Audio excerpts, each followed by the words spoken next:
all about momentum in tournament play. Coach Vickers didn't feel good when his team had lost the last 4 games of the regular season and then didn't play on the last regular season day. There's an odd number of teams in the league. They were the one team of the 13 that did not play on Thursday in early March, first Thursday of the month.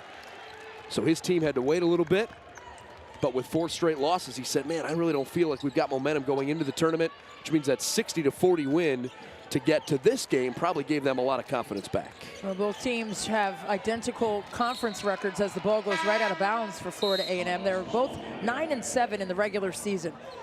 So when you look at that, you know, the matchups are what you look at as a coach, like face-to-face games, like who did you play, how did you play that team? For both teams to be 9-7, I think that's something to look at as well. But Norfolk State, 24-6 advantage so far in paint points. They've done a terrific job of attacking as a hand check foul is called out on top. It's on Sweeting. That's just her first, but Norfolk State's in the bonus. Florida A&M, not a good free throw shooting team, and Norfolk State has a chance to extend the lead while the clock is stopped. FAMU's gotten to the line 11 times in the first half. They've hit 6. Believe it or not, that's better than their team average. Just off the mark. Well, it's a 12-point game. You can see the domination there in the paint. Norfolk State with just a ton of action underneath. Well, you can tell the frustration. That's the second empty offensive possession for Florida A&M. And there you see the discrepancy in paint points, 24-6. But when you don't get a shot up, you don't give yourselves much of a chance. Harper rotates to Strode, who drives in a big jump stop. 2 shots coming. There's no continuation in the college game. Boy, Florida A&M collectively as a group thought they had a charge. Yeah, take a look right here. The defense wasn't quite fully established prior to the offensive player gathering to shoot the ball. I think it was a great call. Strode's first free throw is good. Our key players before the game: Kayla Roberts for Norfolk State, Shakira Morrison for Florida A&M. Both, we thought, their defensive ability might be more important than their offensive ability. We know what Kayla Roberts can do, but how are those two playing compared to where you expected they would be? Well, right now, I think they've both been pretty well contained. Kayla Roberts just 1 of 4 from the floor for 3 points, but she also has those 2 fouls. And Morrison just 1 of 2, so not a ton of touches for either one of those players. Norfolk State's got 10 points from Jordan Strode. That is a team high and a game high, and nearly a bad turnover. Leading scorer on the other side of things, well, there's a couple of young ladies with 6 points. Yurtical's got 6, and Florence Watara on 2 3-point shots has 6. Norfolk State's bench, at least a couple of smiles over there, a few tense looks too. Final 4 minutes of the first half. The winner plays Bethune-Cookman tomorrow. Victoria win with the friendly roll off the front. And that was a nice read right there, getting the ball to that high post area. It's a soft spot of the zone. Can drive there, cut there, but it's definitely a viable option to score.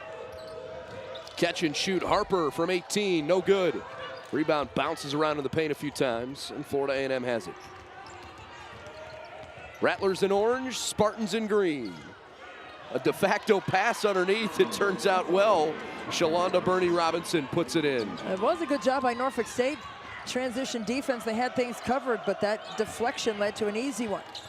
Harper from the left corner, no good. Swinson, the Norfolk rebound, and a travel as she went right into Bernie Robinson.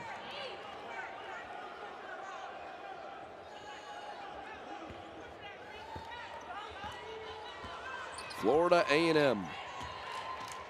What are they made of here in tournament time? Playing what feels like a road game. Yurtical needs some help. Gives it up top. Now Bernie Robinson, baseline set, catch and shoot and score. Nice soft touch by Robinson in the pinch post. And that's another soft spot of the zone you need to look to put the ball. Nicely done. Robinson and Tanner presents an interesting matchup in the paint, but right now a mismatch. Swinson is open. That hurts the Rattlers. Big three for Swinson. Terrific ball movement and spacing against the zone. It's an inside-outside look for Norfolk State. 2 shots coming after a hard foul. Let's take a look at the spacing on offense. You see the ball getting reversed. You're going to get a touch inside, and that commits the defense. No one's there to contest the outside three. Great execution against the zone. Dominique Harper looks like she's really favoring that left elbow, trying to shake it out a little bit. While Jamela Smith stands at the free throw line, the junior from Chapel Hill puts it in. And I think she wins for longest hair of any player in the tournament, too. I think it's that hair close. Is below her waistline. It's pretty. Beautiful, pulled back behind her head. Meanwhile, Harper checks out with that tender elbow.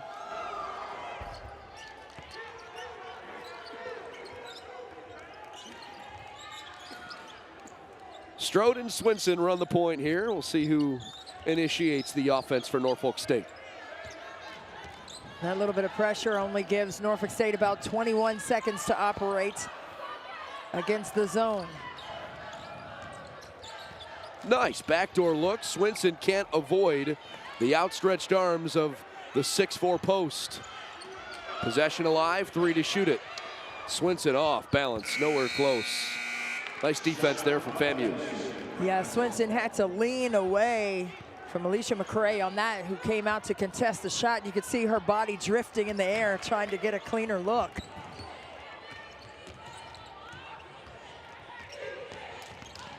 Phillips couldn't come back. Instead, Smith, an open three. Gabrielle Swinson with the rebound. Swinson coming off of a 14-point, 13-rebound effort. That's right, the 5'6" junior was that active on the glass against Delaware State. As Florida A&M comes back and gets a transition bucket.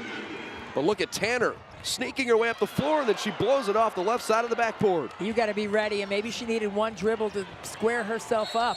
Victoria win! Unbelievable effort.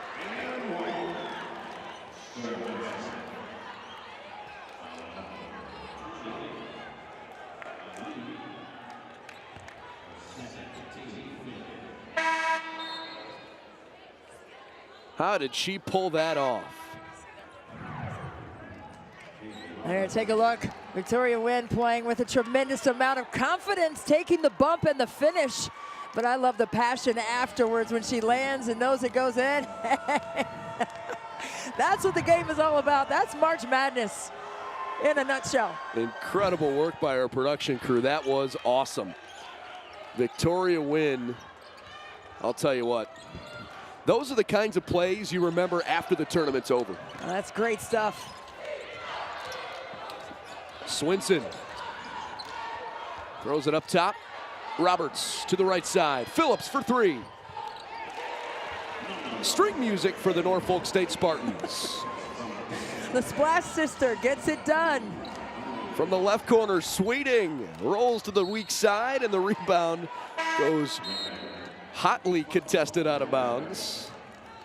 Norfolk State with a substitution. Swinson checks out, and it's Dominique Harper, who is apparently all good, back on. Now Phillips tickling the nets right here on a 3. Boom. Bottoms. Splash Sister. Norfolk State, they've done a terrific job of moving the ball. They're 50% from 3. 3 of 6 this afternoon.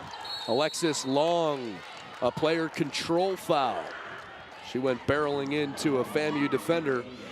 Alexis Long's brother Alex plays on the men's team at Norfolk State, and kind of a fun recruiting story. Larry Vickers, who is her head coach now, was an assistant for the men. He was in charge of recruiting her brother, and the Norfolk State women were recruiting Alexis. Well, mom handled Alexis's duties, dad handled Alex's duties, and for the longest time, the two coaching staffs didn't know they were recruiting brother and sister together. Lob underneath. And it's a poorly executed reverse layup. Hard foul with the basketball coming our direction. Equipment okay. And we're fine, which is great. Kind of funny to hear Larry Vickers talk about that story. He goes, I specifically was in charge of recruiting Alex. He goes, I had no idea that we were also recruiting her sister. Yeah, that's fun stuff. The basketball world is very small. All right, final 6 seconds of the half. Norfolk State by 7, but a chance to extend that lead. And it's good from the free throw line. Harper connects on that one. Senior from Winton Woods High School in Cincinnati, Ohio. 1 of 2. Timeout, Florida A&M.